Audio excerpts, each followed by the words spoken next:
Hello everyone, welcome to Online Help Guide. Today in this video, I'm going to show you how to stop auto download on WhatsApp. So without any further ado, let's get started. First, open WhatsApp. Now click on the three vertical dots on the top right corner. Tap on the settings option. Here you can see the storage and data option. Click on it. Now tap on when connected on Wi-Fi, which comes under media auto download. Now uncheck all the options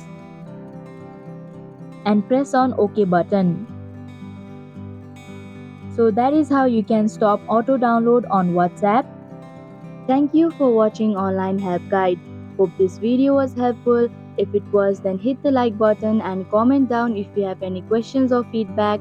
Also, if you are new to our channel, subscribe and hit the bell icon so that you don't miss our upcoming videos.